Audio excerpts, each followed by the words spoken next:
ശരിക്കും ഷൂട്ട് തുടങ്ങുന്ന ടൈമിൽ ഇന്റർവെൽ വരെയുള്ള ഒരു സ്ക്രിപ്റ്റ് ആയിരുന്നു ഉണ്ടായിരുന്നത്. പിന്നെ ഇവരെല്ലാം നന്നായിട്ട് ചെയ്യുന്ന വല്ല പ്രതിഭകളായിട്ടുള്ള ആൾക്കാരാണ്.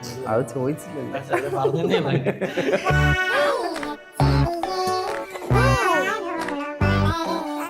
കാണുന്ന പോലെ ഒന്നല്ല, പുള്ളി കുറച്ച് ആക്റ്റീവ് ആണ് സെറ്റില്. ആണല്ലേ? നമുക്ക് പറ്റിയൊരു ഡയറക്ടറാണ്. ഞങ്ങളൊക്കെ തുടക്കക്കാർ, നമ്മളൊരു എക്സ്പീരിയൻസ്ഡ് അല്ല, നമ്മളെയൊക്കെ ഇങ്ങനെ മേയിച്ചു കൊണ്ടുപോകണ്ടേ. എത്ര വീഡിയോസ് ചെയ്തിട്ടുണ്ട്? രണ്ടിന്റെ അഭിനയം തമ്മിൽ വ്യത്യാസമുണ്ട്. രണ്ടുണ്ടാ? എന്താ വ്യത്യാസം? പോയി ഞാൻ യൂട്യൂബിൽ വീഡിയോ ചെയ്യുമായിരുന്നു. അപ്പോൾ അതിന് മുന്നേ ഹാഷർ ഇങ്ങനെ നോർമൽ റീലായിട്ട് ചെയ്ത് തുടങ്ങാന്നുള്ള രീതിയിൽ ടിക്ടോക്ക് ഒക്കെ ചെയ്യാം. ടിക്ടോക്ക് ചെയ്യുമായിരുന്നു. അപ്പോൾ കോൺഫിഡൻസ് കൂടുതൽ പറഞ്ഞാൽ ഞാൻ അങ്ങോട്ട് വിടും.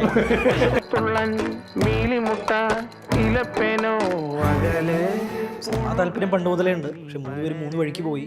ഞങ്ങൾ വേറെ വേറെ പ്രൊഫഷൻ ചെയ്തുകൊണ്ടിരിക്കുകയായിരുന്നു. ഞാൻ ബൈ പ്രൊഫഷൻ ലോയറാണ്. കേസിന്റെ ഒക്കെ അവസ്ഥ എന്തായിരുന്നു? പൊതുവെ ആരും വിളിക്കാറില്ല.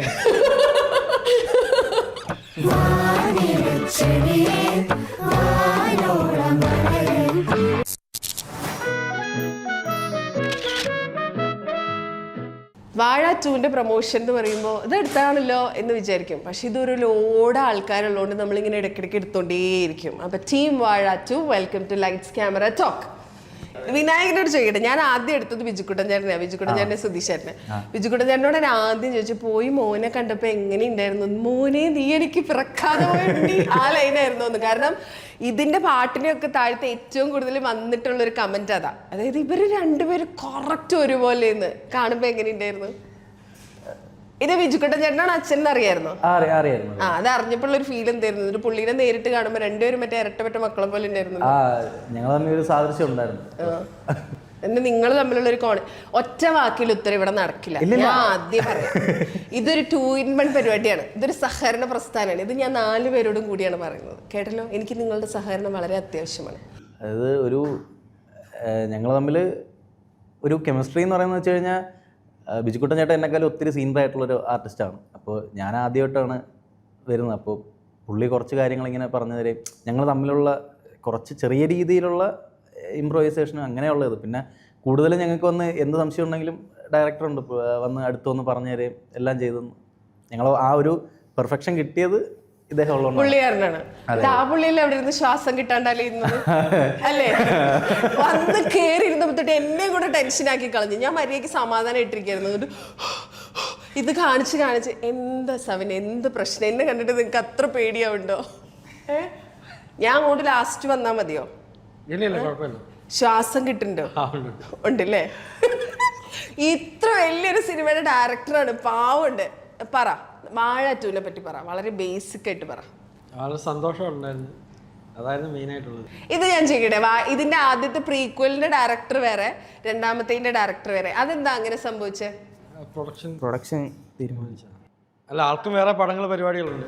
ആളും വേറെ പടം പരിപാടിക്ക് അതിനുമുമ്പ് പ്രൊഡക്ഷൻ പരിപാടി ഇങ്ങനൊരു കഥ ഉണ്ടെന്നുള്ള മോഡിൽ തുടങ്ങിയതാണ്. ഈ ബിബിൻ എവിടെയോ ഏതൊരു ഇന്റർവ്യൂവിൽ ഇരുന്ന് പറയണ കേട്ടായിരുന്നു, പുള്ളി ഒരു കഥ എഴുതി കഴിഞ്ഞിട്ടുണ്ടെങ്കിൽ ഈ കഥ ഇങ്ങനെ മാറിക്കൊണ്ടിരിക്കുന്നു. ഒരു സ്റ്റോറി എഴുതി കഴിഞ്ഞാൽ ചിലപ്പോൾ ഷൂട്ടിന്റെ സമയത്തൊക്കെ ഇതിങ്ങനെ മാറിക്കൊണ്ടിരിക്കുന്നു. അപ്പോൾ ഇവരെ ആക്ടേഴ്സ് എന്ന് പറയുന്നത് നിങ്ങൾ ഫൈനലൈസ് ചെയ്ത സാധനമല്ലേ ഇവരുടെ അടുത്തേക്ക് കിട്ടുള്ളൂ. പക്ഷെ നിങ്ങളുടെ അവസ്ഥ അതല്ലല്ലോ. നിങ്ങളും കൂടി ഇരുന്ന് ഇത് ഫുള്ള് ഈ റീവർക്ക് ചെയ്യുന്നത് ഫുള്ള് കണ്ടുകൊണ്ടിരിക്കുകയാണല്ലോ. ഈ ഇപ്പം നമ്മൾ കാണുന്ന വാഴ 2 ഉണ്ടല്ലോ, അത് നിങ്ങളുടെ ഏറെക്കുറെ എത്രാമത്തെ ഡ്രാഫ്റ്റാ അറിയോ? ഒരു 15 ഡ്രാഫ്റ്റിനടുത്തൊക്കെ. ഫസ്റ്റ് ഹാഫ് മാത്രം. ശരിക്കും ഷൂട്ട് തുടങ്ങുന്ന ടൈമിൽ ഇന്റർവെൽ വരെയുള്ള ഒരു സ്ക്രിപ്റ്റ് ആയിരുന്നു ഉണ്ടായിരുന്നത്. ബാക്കി അങ്ങോട്ടുള്ള കഥകളൊക്കെ അറിയാം, ഇങ്ങനെയൊക്കെ ആകാം അങ്ങനെയൊക്കെ ആകാമെന്നൊക്കെ ഉണ്ടായിരുന്നു. ഇന്റർവെൽ വരെയുള്ള കഥയുമായിട്ടാണ് ഷൂട്ട് തുടങ്ങിയത്. തീർന്നാ? പിന്നെ ഇവരെല്ലാം നന്നായിട്ട് ചെയ്യുന്ന വല്ല പ്രതിഭകളായിട്ടുള്ള ആൾക്കാരാണ്. അത് ചോദിച്ചില്ലല്ലോ.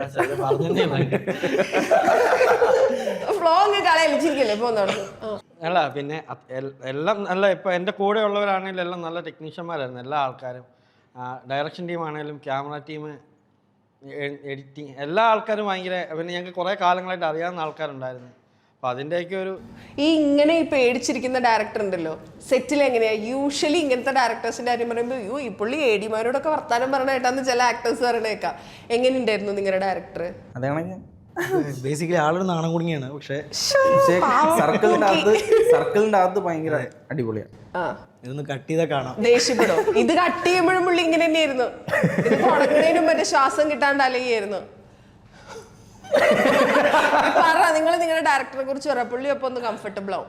ഈ കാണുന്ന പോലെ ഒന്നല്ല, പുള്ളി കുറച്ച് ആക്റ്റീവ് ആണ് സെറ്റില്. ആണല്ലേ? കുറച്ചല്ല, ഭയങ്കര ആക്റ്റീവ് ആണ്. അതെ അതെ, ഓവർ ആക്റ്റീവ് ആണ്. ഈ കാണുന്ന പോലെ വഴക്കൊക്കെ പറയോ? വഴക്കൊക്കെ പറയോ? വഴക്ക് പറയില്ല, ചിലപ്പോ ചീത്തയൊക്കെ വിളിക്കും. ആണ്. അങ്ങനെയൊന്നുമില്ല. അത് നമ്മളെ ഒരു സർക്കിളിന്റെ അകത്ത്, അതായത് ആള് പറയുന്നത് നമുക്ക് മനസ്സിലാവും, ആൾ അതിന് വേണ്ടിയാണ് പറയുന്നത്. അങ്ങനെ നമുക്ക് പറ്റിയൊരു ഡയറക്ടറാ. ഞങ്ങളൊക്കെ തുടക്കക്കാർ, നമ്മളൊരു എക്സ്പീരിയൻസ്ഡ് അല്ല, നമ്മളെയൊക്കെ ഇങ്ങനെ മേയിച്ചു കൊണ്ടുപോകണ്ടേ. ഇനി ഇതിൽ കൂടുതൽ എന്ത് എക്സ്പീരിയൻസ് ഇടാൻ എത്ര വീഡിയോസ് ചെയ്തിട്ടുണ്ട് നിങ്ങൾ? എത്ര വീഡിയോസ് വ്യത്യാസമില്ല. മാൻ, ഇത് രണ്ടും അഭിനയല്ലേ? എന്റെ അഭിനയം തമ്മിൽ വ്യത്യാസമുണ്ട്. രണ്ടും ഉണ്ടാ? എന്താ വ്യത്യാസം? പോയി അല്ലല്ലേ, ഈ ചോദ്യം വരുമെന്ന് എനിക്ക് അറിയായിരുന്നു. അതാണ് ഞാൻ മിണ്ടാതിരുന്നത്. അത് മനസ്സിലായില്ല അല്ലേ അവിടെ? ഇല്ല, എനിക്കൊരു ചോദ്യം കിട്ടിയായിരുന്നു. ഒന്നാമത്തെ കാര്യം എന്ന് പറഞ്ഞാൽ നമുക്കിപ്പോൾ റീൽ എന്ന് പറയുമ്പോൾ ഒരു 1.5 മിനിറ്റ് ഉള്ള പരിപാടിയാണ്. ഇപ്പോൾ 3 മിനിറ്റ് ആയിട്ടുണ്ട്. അപ്പോൾ അതിൽ നമ്മളിപ്പോൾ ഓരോ എക്സ്പ്രഷൻ തന്നെ എടുത്ത് പറഞ്ഞു കഴിഞ്ഞാൽ ചെയ്യുമ്പോഴത്തേക്ക് നമുക്ക് ഇങ്ങനെ കുറച്ച് ഓവറായിട്ട് ചെയ്യേണ്ടി വരും. കുറച്ച് പെട്ടെന്ന് ആളുകളെ അത് മനസ്സിലാക്കേണ്ടി വരും. ചെറിയ ഷോർട്ട് ടൈമിൽ കൺവേ ചെയ്യണം. അപ്പോൾ സിനിമ ആകുമ്പോഴത്തേക്ക് നമുക്ക് കുറച്ചുകൂടെ ടൈമുണ്ട്. കുറച്ചുകൂടെ ടൈം എടുത്ത് പതുക്കെ ചെയ്ത് രണ്ടും തമ്മിൽ നല്ല വ്യത്യാസമുണ്ട് ചെയ്യുമ്പോൾ. അപ്പൊ ആദ്യമൊക്കെ ചെയ്യുമ്പോൾ ഈ പ്രശ്നം ഉണ്ടായിരുന്നു. നമ്മുടെ മീറ്റർ അതാണല്ലോ, കുറച്ച് ഹൈയിൽ നിൽക്കാനുള്ള. ജയറാമേട്ടൻ പറഞ്ഞ പോലെ മലയാളത്തിൽ അമ്മയെന്ന് വിളിക്കുമ്പോൾ അമ്മേ പറഞ്ഞു തന്നായിരുന്നു. കാരണം ഓരോന്ന് ചെയ്യുമ്പം ആ മീറ്റർ, അപ്പൊ നമ്മൾ ചെയ്യുമ്പം ചേട്ടാ ഇത്ര മതിയാന്ന് ചോദിക്കുമ്പോൾ ആള് പറയുമ്പോൾ അത് മതി, അല്ലെങ്കിൽ നമ്മൾ തെറ്റിച്ചാൽ പറഞ്ഞ പോലെ തന്നെ ഞങ്ങൾക്ക് എല്ലാം ചോദിക്കാൻ പറ്റുന്ന ഒരു ഡയറക്ടറാണ്. ഇപ്പോൾ ആദ്യമേ ഇപ്പം ഇതുണ്ടെങ്കിലും ഇങ്ങോട്ട് വന്ന് പറഞ്ഞുതരും, അല്ലെങ്കിൽ നമ്മൾ അങ്ങോട്ട് പോയി ചോദിക്കുമ്പോഴേ ഫുള്ള് പറഞ്ഞുതരും എങ്ങനെയാണ് വേണ്ടത് എന്നുള്ള രീതിയിൽ. അപ്പം നമ്മൾ ഫസ്റ്റ് ടേക്കിലൊന്നും അല്ലെങ്കിൽ 2-3 ടേക്കൊക്കെ ആകുമ്പോഴത്തേക്കും ഓക്കെ ആക്കും. ഇത് ഈ ഇപ്പൊ വാഴ 1ന്റെ സമയത്ത് തന്നെ നമ്മൾ ഭയങ്കരമായിട്ട് ഡിസ്കസ് ചെയ്തല്ലോ. വാഴ 2 ഹാഷിറിന്റെയും ടീമിന്റെയും, അവരാണ് അതിൽ മെയിൻ, ഇവരുടെയാണ് കഥ എന്നൊക്കെ. അപ്പൊ ഈ വാഴ 1ന് കിട്ടുന്ന ഒരു ഭയങ്കര എക്സ്പെക്ടേഷൻ ഉണ്ടല്ലോ. ഇത് തന്നെ 2ാമത്തെ സ്ഥാനത്തിലേക്ക് വരുമ്പോൾ മീറ്റ് ചെയ്യാന്നുള്ളൊരു സാധനം ഉണ്ടായിരുന്നല്ലോ. നിങ്ങൾക്ക് ടീമിന് ആ ടെൻഷൻ ഉണ്ടായിരുന്നോ? നമുക്ക് ആ ടെൻഷൻ അങ്ങനെയൊന്നും ഇല്ലായിരുന്നു. അങ്ങനെ ടെൻഷൻ ഒന്നും ഇല്ലായിരുന്നു. ദേവനോ? അല്ല, ഞാൻ ഫസ്റ്റ് വണ്ട ഭാഗമല്ല. അല്ല, എന്നെ സംബന്ധിച്ച് വാഴ 2 ഭയങ്കര അൺഎക്സ്പെക്റ്റഡ് ആയിട്ട് സംഭവിച്ചത്. വാഴ 1 തിയേറ്ററിൽ പോയി കാണുന്ന സമയത്ത് അറിയില്ല, അന്ന് ഞങ്ങൾ യുറേക്ക സ്റ്റോറീസ് തുടങ്ങിയ സമയമാണ്. അപ്പോൾ വാഴ 1 ഞങ്ങൾ ഒരു റീല് ഷൂട്ട് ചെയ്യാൻ വേണ്ടിയാണ് വാഴ 1ന് പോയത്. തിയേറ്ററിൽ ഇരുന്ന് ഉള്ളൊരു കോൺവെർസേഷനൊക്കെ ഉണ്ടായിരുന്നു. അന്ന് അതെടുക്കുമ്പോൾ അറിയില്ല വാഴ 2ന് നമ്മളെ വിളിക്കും, അത് ഭാഗമാവുന്നൊക്കെ. എനിക്കിപ്പോൾ ഷൂട്ടിൻ്റെ എനിക്കൊന്ന് പൂജയുടെ തലേ ദിവസം എന്നെ വിളിക്കുന്നു, ഇങ്ങനത്തെ ഒരു പരിപാടി ഉണ്ട്, സ്റ്റോറി കേട്ട് ഇഷ്ടപ്പെടുകയാണെങ്കിൽ ഒന്ന് ചെയ്യണം എന്നൊക്കെ. ഇഷ്ടപ്പെടുക, ഞാനൊക്കെ ഞാൻ ഓൾറെഡി ഇന്നായി. പിന്നെ തുടങ്ങിക്കഴിഞ്ഞപ്പോൾ എന്നെ ഫസ്റ്റ് വിപിൻ ചേട്ടൻ നമ്മുടെ റീൽസ് കാണുമായിരുന്നു. പിന്നെ ഓൾറെഡി നമുക്കൊരു സൗഹൃദം ഉണ്ട്, എടാ റീൽസ് കൊള്ളാം, എന്തെങ്കിലും പരിപാടി വരുമ്പോൾ വിളിക്കാമെന്നൊക്കെ പറഞ്ഞ് ഈ വാഴയുടെ ഷൂട്ട് തുടങ്ങുന്നതിന് പൂജയുടെ തലേ ദിവസം എന്നെ വിളിക്കുന്നത്. ചെറിയൊരു ക്യാരക്ടറാണ്, പക്ഷേ രസമുള്ളൊരു പരിപാടിയാണ്. പിന്നെ ചെന്ന് കഴിഞ്ഞപ്പോൾ ഈ പറഞ്ഞ പോലെ ഇപ്പോൾ നമുക്ക് സീരിയസ് ആവാൻ പറ്റാത്ത അതാണ്. ഇതൊരു ഫൺ ഫാമിലി പരിപാടിയാണ് നമുക്ക് വാഴ 2 എന്ന് പറയുന്നത്. സെറ്റിലാണെങ്കിലും നിങ്ങൾ കാണുമ്പോഴേ ഞാൻ ആദ്യം ചോദിക്കണം എന്ന് വെച്ചൊരു ചോദ്യം ഉണ്ട്. ഇപ്പൊ അവിടെ നിന്ന് തുടങ്ങിയോണ്ട് അങ്ങനെ മിസ് ഔട്ട് ആയിപ്പോ നിങ്ങളുടെ പാട്ടൊക്കെ സെലക്ട് ചെയ്യുന്നത്? നമ്മൾ തന്നെ, ഞങ്ങൾ 2-3 സുഹൃത്തുക്കൾ. ഓ മാൻ, അതൊരു ആ പാട്ട് മാത്രം കേട്ടിരുന്ന മൂഡ് മാറിവിടോ? അത് നിങ്ങൾ അങ്ങനത്തെ പാട്ടുകൾ കേൾക്കുന്ന ആൾക്കാരാ? ഗസലൊക്കെ എടുത്തൊക്കെ ഇടുമല്ലോ. പൊതുവെ ഒരു ഓൾഡ് സ്കൂൾ പാട്ടുകളോട് ഒരു താല്പര്യമുണ്ട്. അപ്പോൾ ഞാനിപ്പോൾ യുറേക്ക തുടങ്ങുന്നവരൊക്കെ വിചാരിച്ചത് ഞാൻ ഭയങ്കര ഓൾഡ് സ്കൂൾ പാട്ടുകൾ താല്പര്യപ്പെടുന്ന ഒരാളാണ്. തുടങ്ങി നോക്കിയപ്പോഴാണ് മനസ്സിലാവും ഇത് ഭയങ്കര ഒരു ഫോളോയിങ് ഉണ്ട്, എല്ലാവർക്കും ഇഷ്ടപ്പെടുന്ന പരിപാടിയാണ്. നമ്മുടെ ജെൻസി ജനറേഷൻ വരെ അങ്ങനത്തെ പാട്ടുകളോടാണ് ഇപ്പോൾ നമ്മൾ റീൽ ചെയ്യുമ്പോൾ പലർക്കും താല്പര്യം. ഈ പാട്ട് ഒരു സജഷൻ ആട്ടോ, ആ പാട്ട് ഏതാന്ന് നിങ്ങളൊന്ന് മെൻഷൻ ചെയ്തിടുവോ? ഇനിയെങ്കിലും. ആൻഡ് ഇങ്ങോട്ട് പോരുമ്പോൾ താങ്കളോട് അന്വേഷണം പറയണം എന്ന് പറഞ്ഞ ഒരാളുണ്ട് എൻ്റെ വീട്ടിൽ, എൻ്റെ മോള്. നിങ്ങളൊരു ഭയങ്കര ഫാനാണ് ആള്, ഭയങ്കര ഇഷ്ടമാണ് നിങ്ങളോട്. എന്തായാലും കാണാം. കൂട്ടുകാരൻ എന്തെടുക്കണു? കൂട്ടുകാർ ഇവിടെ ഉണ്ട്, അവനിപ്പോൾ വേറെ ഓരോ വർക്കുകൾ നടന്നുകൊണ്ടിരിക്കുന്നുണ്ട്, കൊച്ചി തന്നെ ഉണ്ട്. ചോദിച്ചില്ലേ നൈസായിട്ട് അങ്ങ് ഒഴിവാക്കിയതാണല്ലേ അത്? സവിൻ ചേട്ടനോടൊക്കെ എന്ത് ചോദിച്ചിരുന്നു, സവിൻ ചേട്ടൻ വിളിക്കാടാന്നൊക്കെ പറഞ്ഞ് നൈസായിട്ട് അങ്ങനെ ഒഴിവാക്കി. അല്ല വരും, അവന് വേറെ വർക്കുകൾ നടക്കുന്നുണ്ട്. ഇതിലൊരു റോള് വന്നപ്പോൾ എന്നെ അങ്ങനെ വിളിച്ചതാണ്, വേറെ വർക്കുകളും വരുന്നുണ്ട്. ഇപ്പൊ ഈ ഹാഷിറിന്റെ കേസ് പറയുമ്പോഴേ വിപിൻ പറയണ്ടായിരുന്നു ഹാഷിറിനെ ആദ്യം വിളിക്കുമ്പോൾ ആക്ച്വലി എന്താ ഈ ഭയങ്കര നാണം കുണിയാണ്, 2 ദിവസം നീ വന്ന് നിന്നിട്ട് നോക്ക്, മറ്റേതിൽ മെയിൻ അല്ലല്ലോ നീ, അപ്പൊ ഇല്ല സെറ്റ് ആയില്ലെങ്കിൽ പോവാം എന്ന് പറഞ്ഞിട്ടുണ്ടായിരുന്നു ഒന്ന്. പക്ഷെ ഇത് കഴിഞ്ഞിട്ട് ഹാഷിർ വന്ന അഭിനയായിരുന്നു കഴിഞ്ഞ വർഷം ഈ സുധീഷേട്ടനൊക്കെ കണ്ടപ്പോഴൊക്കെ പറഞ്ഞു. അപ്പൊ നിങ്ങളുടെ ആക്ച്വൽ പ്ലാൻ എന്തായിരുന്നു? അതായത് നാണം കുടുങ്ങി എന്ന് പറഞ്ഞാലേ അവൻ ശരിക്കും, അതായത് ഒരു കാര്യം അവൻ്റെ അഭിനയിക്കാൻ പറഞ്ഞാൽ അവൻ അങ്ങനെ കുഴപ്പമൊന്നുമില്ല, നാണം കുടുങ്ങി അങ്ങനെയൊന്നും അല്ല. പക്ഷെ ഇങ്ങനെ ഒരു സ്റ്റേജ് പ്രോഗ്രാമിന് അങ്ങനെ എന്തെങ്കിലും ഒരു കുറച്ചൊരു ബാക്ക് വലിഞ്ഞ് നിൽക്കുക. ഞങ്ങൾ കൂടുതലും അങ്ങനെയുള്ള നമ്മൾ കാരണം ഇങ്ങനെ ചെയ്തിട്ടില്ല. അപ്പം സ്കൂളിലായാലും കോളേജിലായാലും ഇങ്ങനെ ഒന്നും എക്സ്പീരിയൻസ് ചെയ്തിട്ടില്ല. അപ്പം അതിൻ്റെതായിട്ടുള്ളൊരു ബുദ്ധിമുട്ടുണ്ട്. അപ്പൊ നിങ്ങൾ ഈ പരിപാടി തുടങ്ങുമ്പോൾ നിങ്ങളുടെ ഉദ്ദേശം എന്തായിരുന്നു? അപ്പൊ യൂഷ്വലി നമ്മളിപ്പോൾ സോഷ്യൽ മീഡിയയിലാണെങ്കിലും നമ്മൾ കോണ്ടന്റ് ക്രിയേഷൻ ചെയ്യുന്ന ഒരുവിധം ഒരു 70% ആളുകളുടെ ആഗ്രഹം എന്ന് പറയുന്ന സിനിമയാണല്ലോ.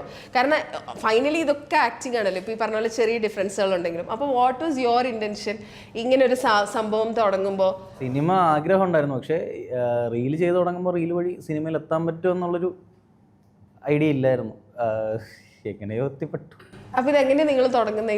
ഇതിൻ്റെ ഏറ്റവും സ്റ്റാർട്ടിങ് എന്താ? കാരണം ഇപ്പോൾ എന്ന് പറയുമ്പോൾ ഇപ്പം ഞാൻ ഈ കഴിഞ്ഞ ദിവസം ഒരു റീല് കണ്ടിട്ടുണ്ടായിരുന്നു, വാഴ 1 കണ്ടതിൻ്റെ റീസൺ കുറേ ആൾക്കാർ ചോദിക്കുന്നത്. വാഴ 1 എങ്ങനെയുണ്ടായിരുന്നു? ഹാഷിറിന് വേണ്ടി മാത്രം വന്നു, ഹാഷിറിന് വേണ്ടി ഇവനെ കാണാൻ മാത്രം വന്നു എന്നൊക്കെ പറഞ്ഞ് കുറേ ആളുകൾ ഇതൊരൊറ്റ റീലാക്കിയിട്ടിട്ട് ഒരു റീല് കണ്ടിട്ടുണ്ടായിരുന്നു. അതായത് ഈ മൺസ് നിങ്ങളെ സംസാരിക്കുമ്പോൾ ഇതൊക്കെ ആരടാ എന്ന് ചോദിച്ചിരുന്നെടുത്തുനിന്ന് നിങ്ങൾക്കൊരു ടിപ്പിക്കൽ ഫാൻ ബേസ് ഉണ്ടാകുന്ന പറഞ്ഞത് വലിയ കാര്യമാണല്ലോ. അപ്പം ഇതിൻ്റെ ഒരു തുടക്കം എവിടെയായിരുന്നു? അതായത് തുടങ്ങുന്നത് വെച്ച് കഴിഞ്ഞാൽ ഫസ്റ്റ് ഞാൻ യൂട്യൂബിൽ വീഡിയോ ചെയ്യുമായിരുന്നു. അപ്പോൾ അതിനുശേഷം അത് കുറേ നാൾ മുന്നേ, അപ്പോൾ അതിന് മുന്നേ ഹാഷർ ഇങ്ങനെ നോർമലി റീലായിട്ട് ചെയ്ത് തുടങ്ങാന്നുള്ള രീതിയിൽ ടിക്ടോക്ക് ടിക്ടോക്ക് ചെയ്യുമായിരുന്നു. ഞാൻ ടിക്ടോക്ക് അല്ല, ഞാൻ യൂട്യൂബിലായിരുന്നു ചെയ്തുകൊണ്ടിരുന്നത്. അപ്പോൾ കോൺഫിഡൻസ് കൂടുതൽ പറഞ്ഞാൽ ഞാൻ അങ്ങോട്ട് വിടും. അപ്പോൾ ഇത്രയേ ഉള്ളൂ. അവൻ റീൽ ചെയ്ത് തുടങ്ങി, അതേപോലെ തന്നെ ഒരു സൈഡിൽ നിന്ന് അജിനും തുടങ്ങി. അപ്പോൾ ഞാൻ രണ്ടുപേരെ ഇതിലുണ്ടായിരുന്നു. അപ്പോൾ ഞങ്ങൾ +2 തൊട്ടേ ഒന്നിച്ചുള്ള ഫ്രണ്ട്സാണ്, ഞാനും ഹാഷിറും അജിനും ഒക്കെ. അപ്പോൾ ആ ഒരു ഇതിൽ നിന്നാണ് തുടങ്ങിയത്. ആദ്യമേ ഇവൻ സെപ്പറേറ്റ് ചെയ്തു, ഹാഷിർ സെപ്പറേറ്റ് ചെയ്തു, അങ്ങനെയായിരുന്നു. പിന്നെ ഒരു ടീമായിട്ട് അലനോട് വന്നു, അങ്ങനെ ജോയിൻ ആയി. നിങ്ങൾ ഇപ്പൊ സെറ്റാണ്, നമ്മൾ തന്നെ മനസ്സിലാക്കുന്ന ഒരു സാധനം ഉണ്ടല്ലോ, മറ്റേ ഷാജേട്ടാ നമ്മൾ പോലും അറിയേണ്ടത് നമ്മളൊരു അധോലോകമായി മാറിയിരിക്കുന്നു, ഈ ഒരു ലെവൽ ഉണ്ടല്ലോ. അതായത് നമ്മൾ പോലും വിചാരിക്കാത്ത ഒരു ഫാൻ ബേസ് ഉണ്ടെന്ന് നിങ്ങൾക്ക് മനസ്സിലാവുന്നത് എപ്പോഴാ? അങ്ങനെയൊന്നുമില്ല, കുറച്ചുപേര് നമ്മളെ ഞങ്ങളൊന്നും മനസ്സിലാക്കിയിട്ടൊന്നുമില്ല. അങ്ങനെയൊന്നുമില്ല, കുറച്ചുപേര് നമ്മളെ ഇഷ്ടപ്പെടുന്നവരുണ്ട്.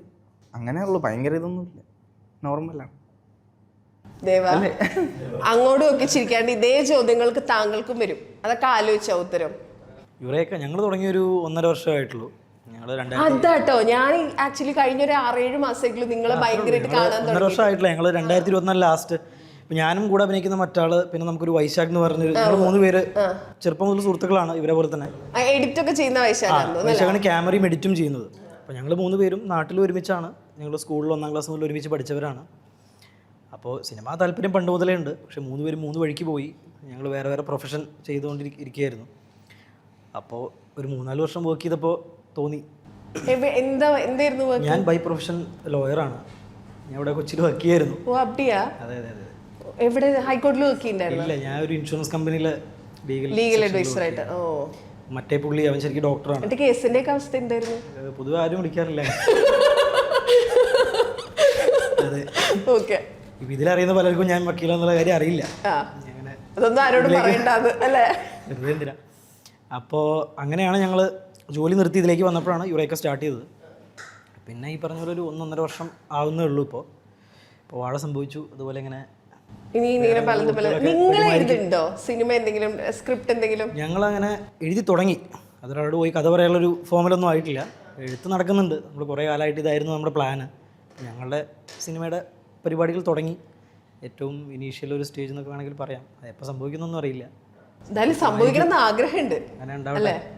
എന്നിട്ട് ഇപ്പൊ ആദ്യത്തെ സിനിമയൊക്കെ സംഭവിച്ചു കഴിഞ്ഞപ്പോഴേ സിനിമ എഴുത്തിനെ പറ്റി എന്താണ് എന്തെങ്കിലും മാറ്റങ്ങളൊക്കെ വന്നോ? ഐഡിയേഷൻസ്? എന്തായാലും അത് എല്ലാ ദിവസവും ഇതിന്റെ ഫസ്റ്റ് ഹാഫ് മാത്രം 15 തവണ മാറ്റി എഴുതി എന്ന് പറയുന്ന പോലെയാണ്. എല്ലാവരെയും സംബന്ധിച്ചും അത് വലിയൊരു പ്രോസസ്സാണ്. ഞങ്ങൾ ഇവിടെ കഥകളുടെ ഇതേ മാറുന്നുള്ളൂ, എഡിറ്റ് ചെയ്ത് പുതിയ ഡ്രാഫ്റ്റ് ആവുന്നുള്ളൂ. ഞങ്ങൾക്ക് പരിപാടികളെ മാറിപ്പോകുന്നുണ്ട്, കഥകളെ മാറിപ്പോകുന്നുണ്ട്. കഴിഞ്ഞ ആഴ്ച ആലോചിച്ച കഥയല്ല ഇന്ന്. അല്ല, അത് പിന്നെ അങ്ങനെയാണല്ലോ, ഇവോൾവ് ചെയ്ത് എപ്പോഴെങ്കിലൊക്കെ സംഭവിക്കുമായിരിക്കും. പക്ഷെ എന്ത് ടൈപ്പ് സാധനങ്ങൾ എഴുതണമെന്നാ? ഇപ്പൊ ഈ വാഴ കാണുമ്പോൾ നമുക്ക് ഭയങ്കര ഈ നൊക്ലാജി അടിക്കുന്ന സാധനങ്ങളാണ്. വാഴ 1 അങ്ങനെ തന്നെയായിരുന്നു. ഇപ്പൊ വാഴ 2 പാട്ടും ഇതൊക്കെ അങ്ങനെയാ. നമുക്ക് ഭയങ്കര ഒരു എന്താ പറയാ, ഗൃഹാതുരത്വം എന്നൊക്കെ പറയില്ലേ, അങ്ങനെ ഫീൽ ചെയ്യുന്ന സാധനങ്ങളാ. നിങ്ങളുടെ റീൽസിനും ആ ഒരു ഇതുണ്ട്, യുറേക്ക സ്റ്റോറി. നിങ്ങൾ മറ്റേ 90s ഒക്കെ നൊക്ലാജിയെ പിടിക്കുന്ന ആൾക്കാരാണല്ലോ. എന്ത് ടൈപ്പ് സ്റ്റോറീസ് എഴുതാൻ പ്ലാൻ? അങ്ങനത്തെ തന്നെ സാധനങ്ങൾ. സിനിമ ചെയ്യുന്ന സമയത്ത് ഞങ്ങൾ മോസ്റ്റ്ലി വീഡിയോസ് ചെയ്യുമ്പോഴും ഇനിയിപ്പോൾ ഭാവിയിൽ സിനിമ എഴുതുമ്പോഴൊക്കെ ഞങ്ങളെപ്പോഴും ഒരു ജോണിലേക്ക് സ്റ്റിക്ക് ഓൺ ചെയ്യാതിരിക്കാനാണ് ശ്രമിക്കാറ്. നമുക്കൊരു ഈ ഒരു കാറ്റഗറി ഓഫ് വീഡിയോസാണ് അവർ ചെയ്യുന്നത്, അങ്ങനെ ആവാതിരിക്കാനാണ് നമ്മളെപ്പോഴും ശ്രമിക്കാറ്. കൂടുതൽ നമ്മൾ ആ ജനറേഷൻ ആയതുകൊണ്ടും നമുക്ക് അതിനോടൊരു താല്പര്യമുള്ളതുകൊണ്ട് അങ്ങനത്തെ വീഡിയോസാണ് നമ്മുടെ ഒരുപാട് കയറി പോകുന്നത്, വൈറലാവുന്നതും. പക്ഷേ ഞങ്ങൾ എല്ലാ ടൈപ്പും പരിപാടികൾ മാറി മാറി ചെയ്യാറുണ്ട്. കാരണം ഭാവിയിൽ ഒരു സിനിമ ചെയ്യുന്ന സമയത്ത് നമുക്ക് ഭയങ്കര കൊമേഴ്ഷ്യൽ സാധനം ചെയ്യണം, അല്ലെങ്കിൽ ഭയങ്കര ഒരു ആക്ഷൻ പരിപാടി ചെയ്യണം തോന്നിയാലും അതിനൊക്കെ നമ്മൾ റെഡി ആവണം. അപ്പോൾ എല്ലാ ടൈപ്പും ഞങ്ങൾ നോക്കിക്കൊണ്ടിരിക്കുന്നുണ്ട്. പിന്നെ ഞങ്ങൾ ഒരു സ്റ്റോറി അല്ല ചെയ്തുകൊണ്ടിരിക്കുന്നത്, ഞങ്ങൾ മൾട്ടിപ്പിൾ, എപ്പോൾ ഏത് പ്രൊഡക്ഷനിൽ ഏത് പിച്ച് ചെയ്യാൻ പറ്റും, ഏത് ഓണാവുമെന്ന് അറിയില്ല. അപ്പോൾ ഞങ്ങൾ മൾട്ടിപ്പിൾ വർക്ക്സ് പറയുമ്പോൾ അങ്ങനെയൊക്കെ പറയാം. മൾട്ടിപ്പിൾ കാര്യങ്ങളാണ്, മൾട്ടി ടാസ്കേഴ്സ് അല്ലേ? ഓ, അപ്പൊ ഇവരിൽ ആരോടെങ്കിലും ഒക്കെ കഥയൊക്കെ പിച്ച് ചെയ്തായിരുന്നോ? ഡയറക്ടറുണ്ട്, റൈറ്ററുണ്ട്, പറഞ്ഞു തുടങ്ങുമ്പോഴേക്കും ഊക്ക് വരും. അപ്പോൾ അതുകൊണ്ട് നമ്മൾ അധികം അങ്ങനെ ഇത് കഴിഞ്ഞിട്ട് വേണമെങ്കിൽ ചെയ്യാന്നല്ലെങ്കിൽ സിനിമയിൽ നിന്ന് മാറ്റിയാലോ എന്ന്. അതായത് നമ്മൾ ഉണ്ടായിരുന്ന പണിയൊക്കെ വിട്ടിട്ട് പ്രത്യേകിച്ച് ഒരു പ്രൊഫഷണൽ ഡിഗ്രി ഒക്കെ വേണ്ടാന്ന് അതൊരു മൂലയിൽ എടുത്ത് വെച്ചിട്ടാണ് നമ്മൾ ഇതിന് ഇറങ്ങുന്നത്. പിന്നെ ഇറ്റ്സ് ഓൾ വർത്ത് ഇറ്റ് എന്ന് തോന്നുന്ന ഒരു സമയം ഉണ്ടാവുമല്ലോ. അതായത് നമ്മൾ പുറത്തിറങ്ങുമ്പോൾ ഇപ്പം നമുക്ക് കിട്ടുന്ന സ്നേഹം, ആൾക്കാർ സംസാരിക്കുന്നത്, അത് ആ ഒരു മൊമെന്റ് എന്തായിരുന്നു? അത് യുറേക്ക തുടങ്ങി നമ്മുടെ വീഡിയോസ് ഒരുപാട് പേര് കാണുന്നു, പുറത്തിറങ്ങുമ്പോൾ ആൾക്കാർ റെക്കഗ്നൈസ് ചെയ്യുന്നു, അപ്പോഴേ ഇത് തോന്നി തുടങ്ങി. പിന്നെ ഇതിൻ്റെ റിവാർഡ് കിട്ടുന്നതിന് മുന്നേ ഞങ്ങൾക്ക് ഇത് വർത്താവും എന്നുള്ളൊരു തോന്നലുണ്ടായിരുന്നു. വർക്ക് ആയാലും നമുക്ക് നോക്കാം, അല്ലെങ്കിൽ വേറെ പണിക്ക് പോകില്ല, ഇത് തന്നെയാണ്. അപ്പോൾ നമ്മൾ ഓൾറെഡി ഇതിലേക്ക് അങ്ങനെ ഇറങ്ങിയതാണ്. ഇപ്പം നമ്മൾ ഈ വീഡിയോസ് ഒക്കെ ഇടുമ്പോഴേ ഇപ്പം കുറേ കൂടെ, അതായത് നേരത്തെക്കാളും കുറച്ചും കൂടെ റെസ്ട്രിക്ഷൻസ് ഉണ്ടല്ലോ. കാരണം എന്ത് പറഞ്ഞാലും അതേ പിടിച്ച ആളുകൾക്ക് കയറാം. പക്ഷെ നിങ്ങളുടെ വീഡിയോസിൽ ഈ സാധനങ്ങളൊന്നുമില്ല. അതായത് ഈ പൊളിറ്റിക്കൽ കറക്റ്റ്നസ് എന്ന് പറയുന്ന സോ കോൾഡ് സാധനം പെർഫെക്റ്റ്ലി നിങ്ങൾ ഫോളോ ചെയ്യുന്ന പോലെ തോന്നാറുണ്ട്. അതൊരു കോൺഷ്യസ് ഡിസിഷനാ അതോ അങ്ങനെ സംഭവിക്കുന്നതാണോ? തുടക്കത്തിലൊന്നും കോൺഷ്യസ് ഡിസിഷൻ അല്ലായിരുന്നു. ആൾക്കാർ കണ്ടു തുടങ്ങുമ്പോഴാണ് ഇതിനുള്ള സാധ്യത, ഇത് ചർച്ചയാവാമെന്നൊക്കെ നമുക്ക് തോന്നുന്നത്. ഞങ്ങളങ്ങനെ കോൺഷ്യസ്ലി ഇത് വേണ്ട അങ്ങനെ വിചാരിക്കാറില്ല. നമ്മൾ ചെയ്തു വരുമ്പോൾ അതിലൊന്നും ഭയങ്കര സെൻസിറ്റീവായിട്ടുള്ള ടോപ്പിക്സ് അധികം വരാറില്ല. എല്ലാവരും ഭയങ്കര ഹാപ്പി ആയിരിക്കാനാണ് ഇപ്പോൾ പേജിലേക്ക് വരുന്നത്. അപ്പോൾ ഫൺ കണ്ടൻസ് കൊടുക്കുക, അത്രയേ ഉള്ളൂ. അല്ലാതെ അങ്ങനെ കോൺഷ്യസ് ആയിട്ട് ഒരു സാധനമൊന്നും എടുക്കലൊന്നുമില്ല. ഇപ്പം ഈ കുറേ കോണ്ടന്റ് ക്രിയേറ്റേഴ്സിനെ വെച്ചിട്ടുള്ള, ശരിക്കും വാഴ 2 മേജർ ഭാഗം ഇവരാണല്ലോ. കുറേ പേരുണ്ടല്ലോ ഈ കൂട്ടത്തിൽ. ക്യാമറയ്ക്ക് പിന്നിലിരുന്ന് ഈ ആരുടെയെങ്കിലും ഒരാളുടെ ആക്ടിങ് കണ്ടിട്ട് ഇത് രസമായിട്ട് ഇവൻ സെറ്റാണെന്ന് തോന്നിയ ഒരു സാധനം ഇതായിരുന്നു. ഡിപ്ലോമാറ്റിക് സാധനം പറയാൻ പറ്റില്ല. ഇല്ല, അങ്ങനെ ഒരാൾ മാത്രമല്ല, കുറേ അധികം ആൾക്കാരുണ്ട്. ഈ ഇരിക്കുന്ന 3 പേരുടെ എനിക്ക് അങ്ങനെ തോന്നിയിട്ടുണ്ട്. അത് വേറെ 3 പേര് പറഞ്ഞാൽ അവർ ആ 3 പേരുടെയാണ്. ആരാണോ എൻ്റെ അടുത്തിരിക്കുന്ന അവര്. അല്ല, അങ്ങനെയല്ല. ഇപ്പൊ ഈ പറയുന്ന ഇതിലെ 4 പേര്, ഇപ്പൊ ആഷിറായാലും അലനായാലും അജിനും വിനായകനും ഇവരെല്ലാവരും ഒരേപോലെ തന്നെയാണ്. എനിക്കങ്ങനെ ഇവരെ ചെയ്യുമ്പോൾ എല്ലാം തോന്നിയിട്ടുണ്ട്. അങ്ങനെ ഈ സീനിയേഴ്സിന്റെ ഗ്രൂപ്പിലോ? ഇപ്പൊ സീനിയേഴ്സിന്റെ ഗ്രൂപ്പിൽ സുധീഷ് ചേട്ടനുണ്ട്, ബിജുക്കുട്ടൻ ചേട്ടനുണ്ട്, നമ്മുടെ അജു ചേട്ടനുണ്ട്. ഈ ഗ്രൂപ്പിലും ഉണ്ടല്ലോ. കാരണം ഇവരിൽ നിന്നിട്ട് നമ്മൾ ആസ് എ ഡയറക്ടർ, നമ്മൾ യൂഷ്വലി ഇവരെ സിനിമയിലാണ് കാണുന്നത്, ഇവരുടെ ആക്ടിങ്ങിനെ കുറിച്ച് നമുക്കറിയാം. പക്ഷെ ക്യാമറയ്ക്ക് പിന്നിൽ നിന്ന് ഡയറക്ട്ലി ഇത് കാണുമ്പോൾ ഭയങ്കരമായിട്ട് ഞെട്ടിച്ച ആൾക്കാരുണ്ടോ? അൽഫോൺസ് പുത്രനുണ്ട്. അങ്ങനെ നമുക്കൊരു ഇഷ്ടം, എനിക്ക് പേഴ്സണലി ആളെ ഭയങ്കര ഇഷ്ടമായതുകൊണ്ടായിരിക്കും അത്. പക്ഷേ അങ്ങനെ കാണുമ്പോൾ ഭയങ്കര സന്തോഷം തോന്നിയിട്ടുണ്ട്. അതെ, ആ smell of good old memories. അത് ബാത്റൂം എന്തോ അല്ലേ? അല്ലേ? സ്മെല്ലൊക്കെ പറയണൊക്കെ കേട്ടാലേ. പുള്ളീനെ വിളിക്കാൻ എന്തായിരുന്നു കാരണം? പുള്ളീനെ ആരാ വിളിച്ചേ? അൽഫോൺസ് പുത്രൻ ആസ് എൻ ആക്ടർ നമുക്ക് ഇതിൽ യൂസ് ചെയ്യാൻ തോന്നാനുള്ള കാരണം എന്തായിരുന്നു? ഭയങ്കര തലയാട്ടോ അല്ലേ? ആ പുള്ളി സിനിമ എഴുതാനിരിക്കുന്ന പുള്ളിയെ വിളിച്ചൊക്കെ അഭിനയിച്ചിട്ട് പുള്ളി ആസ് എൻ ആക്ടർ എങ്ങനെയുണ്ട്? പിന്നെ നമുക്ക് എല്ലാവർക്കും ഭയങ്കര ഇഷ്ടമുള്ള ഒരാളായതുകൊണ്ടും ആൾ വന്നപ്പോൾ നല്ല ഭയങ്കര സന്തോഷമായിരുന്നു. കാരണം നമുക്ക് അത്ര ഇഷ്ടമുള്ളൊരു ഡയറക്ടറായിരുന്നു. നമ്മൾ ഒരിക്കലും വിചാരിച്ചില്ല ആളെ കാണാൻ പറ്റുമെന്നോ, അല്ലെ ആളെ ഡയറക്റ്റ് ചെയ്യുന്നു അത് ഞാൻ ഒരിക്കലും ചിന്തിച്ചിട്ട് കൂടിയില്ല. അപ്പോൾ ആൾ വന്ന് ഇന്നപ്പോൾ ശരിക്കും ഞെട്ടി. ഇങ്ങനെ ഇടയ്ക്ക് ഷോട്ടിൻ്റെ ഇടയ്ക്കിടയ്ക്ക് ചിന്തിച്ചേട്ടാ അങ്ങനെ ഇല്ലെങ്കിലല്ല, ഞാനേ ഇടയ്ക്ക് ആലോചിക്കും ഈ പുള്ളിയിടയ്ക്കാണല്ലോ പറയാൻ പോകുന്നത്. അങ്ങനെയൊക്കെ ഉള്ള കുറേ പരിപാടികൾ വന്നിട്ടുണ്ട്. പിന്നെ ഡിസ്കോ രവീന്ദ്രൻ ചേട്ടനുണ്ടായിരുന്നു. അപ്പം ആളൊക്കെ എന്നെ ഒരുപാട് ഞെട്ടിച്ചായിരുന്നു. ഞാൻ ഒരാൾ മാത്രമല്ല, അങ്ങനെ എല്ലാ ആൾക്കാരും ഉണ്ട്. ഇപ്പോൾ അജു വർഗീസ് ചേട്ടനായാലും വിജയ് ബാബു ചേട്ടനെ, ബിജുക്കുട്ടൻ, സുധീഷ്, എല്ലാവരുടെയും ബെസ്റ്റ് പരിപാടികളാണ് തന്നിരിക്കുന്നത്. ഇത് ഈ അൽഫോൺസ് പുത്ര പുള്ളി ഓൾറെഡി ഡയറക്ടർ ആണല്ലോ. അപ്പോൾ പുള്ളി ഡയറക്റ്റ് ചെയ്യുമ്പോൾ ഈ പറഞ്ഞ പോലെ കമന്റുകൾ പറയും, അതായത് അല്ലെങ്കിൽ സജഷൻസ് പറയുമോ, നമുക്ക് ഇങ്ങനെ ചെയ്താലോ? അതിപ്പോൾ എല്ലാവരും പറയും, നമുക്കത് ഇഷ്ടമുണ്ടെങ്കിൽ എടുക്കാൻ ഇഷ്ടം, ഇൻക്ലൂഡിങ് ആക്ടേഴ്സ്. അത് നമുക്കെല്ലാം കേൾക്കാം. ആള് പറയുന്നത് നമുക്ക് വർക്കാണെങ്കിൽ നമ്മൾ നോക്കും, അത് എടുക്കും, അല്ലെങ്കിൽ വേണ്ട അല്ലേ? നമുക്കത് സെറ്റായാലേ പറയാം ചേട്ടാ അത് അങ്ങനെ വേണോ ഇങ്ങനെ വേണോ എന്നൊക്കെ നമുക്ക് ചോദിച്ച് എങ്ങനെയാണെന്ന് നോക്കാം. നമ്മളെ സഹിതം പറഞ്ഞു. ഈ ക്രിയേറ്റിവിറ്റി എന്ന് പറയുന്ന സാധനത്തിന് ഒരു ബ്ലോക്ക് വരുമല്ലോ, അതായത് ഇത് കണ്ടിന്യൂസ്ലി സാധനം ഇങ്ങനെ ഇട്ടുകൊണ്ടിരിക്കുകയാണല്ലോ, ഇതിനിടയിൽ ഈ ക്രിയേറ്റീവ് ബ്ലോക്ക് വരുമ്പോൾ എന്താ ചെയ്യുക നിങ്ങൾ?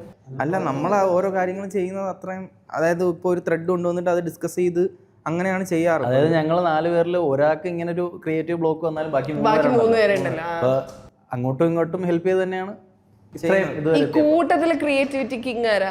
അതായത് പീക്ക് ലെവൽ ക്രിയേറ്റിവിറ്റി നിങ്ങൾക്ക് തോന്നിയിട്ടുള്ള ഒരാള്? വിനായകൻ തന്നെ.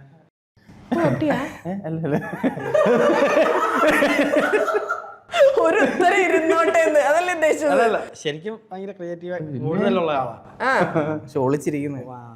ഓ അപ്പടിയാ? ഇങ്ങനെ ഒരു പ്ലാൻ ഉണ്ടോ സിനിമ എഴുതാൻ? ഉണ്ടായിരുന്നു. അവന് ഡയറക്ഷനൊക്കെ ഇഷ്ടം. വാഴ2ന്റെ ഇതിലൊന്ന് ഇവരൊക്കെ ആ ചിരിയിൽ എന്നെ ചീത്തയും വിളിച്ചോണ്ടാണത് പറഞ്ഞത്. ഇവര് എഴുതുന്ന കണ്ടപ്പോഴത്തേക്ക് ആഗ്രഹമൊക്കെ അങ്ങ് മാറി കുറച്ച്. ആ മറ്റേ ചിരി ഇരിക്കും, അത് ഓട്ടോമാറ്റിക്കായിട്ട് വന്നിരുന്നു. എന്തിനാണ് എന്നെ ഇതിനൊക്കെ ഇട്ടുകൊടുക്കുന്നത്? ഈ വാഴ 2 ഭയങ്കരമായി പ്രതീക്ഷിച്ചിരിക്കുന്ന ഒരുപാട് ആളുകളുണ്ട്, അവരോട് എന്താ പറയാനുള്ളത്? പടം തിയേറ്ററിൽ പോയി എല്ലാവരും കാണുക, എന്നിട്ട് അവരുടെ വിലയേറിയ അഭിപ്രായങ്ങൾ പറയുക. പറ ആദ്യത്തെ സിനിമയല്ലേ, പറ അങ്ങട്. ഞാൻ പറയാനുള്ള പറഞ്ഞു, ഒറ്റ വാക്കിൽ ഉത്തരം എഴുതുക. എന്നെ സംബന്ധിച്ച് എനിക്ക് ഒരു ത്രൂ ഔട്ട് പരിപാടിയൊക്കെ കിട്ടുന്ന ആദ്യത്തെ ഒരു വർക്കാണ്. ചെറിയ റോളാണെങ്കിൽ ഞാനും ഭയങ്കര എക്സൈറ്റഡ് ആണ്. ഇവരുടെ കൂടെ ഇപ്പോൾ നമ്മൾ വാഴയിൽ ജോയിൻ ചെയ്യുന്ന സമയത്ത് ഇവരുടെ വീഡിയോസ് നമ്മൾ കുറേ ആയിട്ട് കാണുന്നുണ്ട്, ഇവർ നമ്മുടെയും കാണുന്നുണ്ടെന്നാണ് പറഞ്ഞതല്ലേ. അപ്പോൾ അല്ല അങ്ങനെയല്ല, അങ്ങനെ പറഞ്ഞത്. അപ്പോൾ പക്ഷെ നമ്മൾ വർക്ക് ചെയ്ത് ഫസ്റ്റ് ദിവസം തന്നെ നമ്മൾ ഭയങ്കര ഇതായി. നമ്മുടെ ആ ഒരു ടീം ഇതല്ല, വേറെ ഇനി ഒരുപാട് പേരുണ്ട് ഇതിൽ പങ്കെടുക്കുന്ന, കുറച്ച് പേരുള്ളതെന്ന് തോന്നുന്നു. എനിക്ക് തോന്നുന്നത് ഒരുപാട് ക്രിയേറ്റേഴ്സ് ഉണ്ട്, ക്രിയേറ്റേഴ്സും അല്ലാത്ത senior actors. Whose your favourite? അതായത് ഇപ്പൊ നമ്മൾ നിങ്ങളുടെ എല്ലാവരുടെയും വീഡിയോസ് കാണുന്ന പോലെ നിങ്ങൾ ഏറ്റവും കൂടുതൽ ബിഞ്ച് വാച്ച് ചെയ്യുന്ന കോണ്ടന്റ് ആരുടെയാ? Who's your favourite content? ഏറ്റവും കൂടുതൽ കാലമായിട്ട് ഹാഷി ടീമിന്റെ എല്ലാവരുടെയും വീഡിയോസ് അല്ല, ഏറ്റവും കാലമായിട്ട് കാണുന്ന ഇവരുടെയാണ്. ഇത് കണ്ടന്റ് ക്രിയേഷൻ തുടങ്ങിയപ്പോൾ മുതൽ ഇത് കണ്ടിട്ടാണ് ഞങ്ങൾ കുറെ ലേറ്റ് ആയി തുടങ്ങിയത്. ഏറ്റവും കൂടുതൽ കണ്ടിട്ടുള്ള ഇവരുടെ തന്നെയാണ്. നിങ്ങളോ? നമ്മൾ ഒരുവിധം എല്ലാവരെയും വീഡിയോസ് കാണാറുണ്ട്, പിന്നെ അങ്ങനെ ഫേവറേറ്റ് ആയിട്ട് അങ്ങനെ ആരും ഇല്ല. നമ്മൾ അങ്ങനെയല്ല, ഒരുവിധം കുറേ പേരെ കാണും. ഫേവറേറ്റ് ആയിട്ട് പറയാനായിട്ട് അങ്ങനെ ആരും ഇല്ല. ഉണ്ടാവില്ല. ഇല്ല, അങ്ങനെയല്ല, ഞങ്ങൾ ഒരുവിധം എല്ലാം കാണുന്ന ആൾക്കാരാ.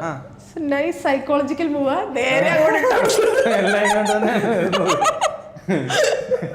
പറ, എന്തായാലും ചോദ്യം. അതെ, ഞങ്ങൾ ഒരുവിധം എല്ലാവരെയും ഫോളോ ചെയ്യുന്ന ആളുകളാണ്, എല്ലാം കാണാറുണ്ട്.